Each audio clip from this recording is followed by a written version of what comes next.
Hi guys! Magandang gabi. Ngayong gabi ay magtetempla muna ako ng gatas bago ako matulog.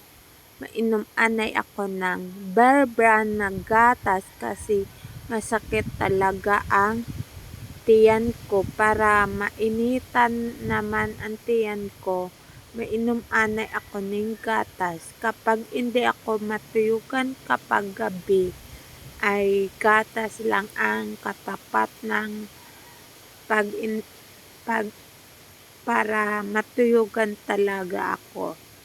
Kasi sobrang sakit ng tiyan ko. Minsan, ang hirap kapag gabi na wala kang tulog, kulang ka sa tulog dahil minsan dami mong iniisip na sakit. Kaya gatas na lang ang sandigan ko. Dira pala ay dahil brown out ang amo ning iwag hay solar, maayo lang kay may solar kami. Minakay ini ni kuya na solar, malagat pa mag-abot ang kuryente. Mainom anay ako ning gatas.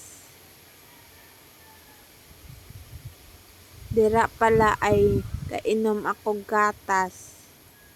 Tapos may flashlight man si mama.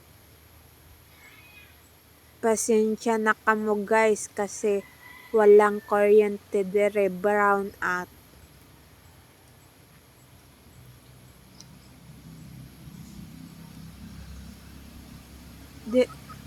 Bago ko matulog, mainom anay ako ning gatas.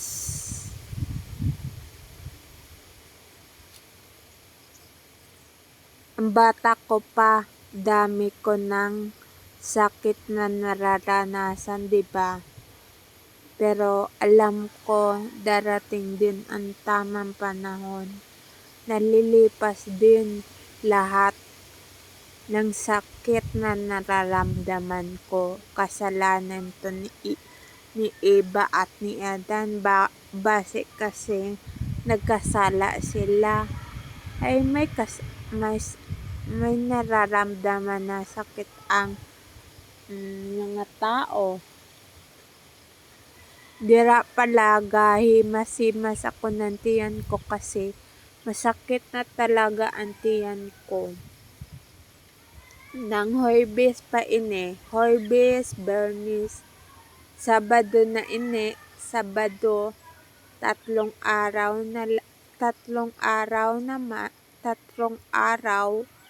pa natatapos. Pero waya naman ako dalaw, pero base masakit ang tiyan ko.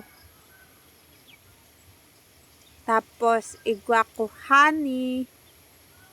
Masarap ba itong honey ibutang sa gatas?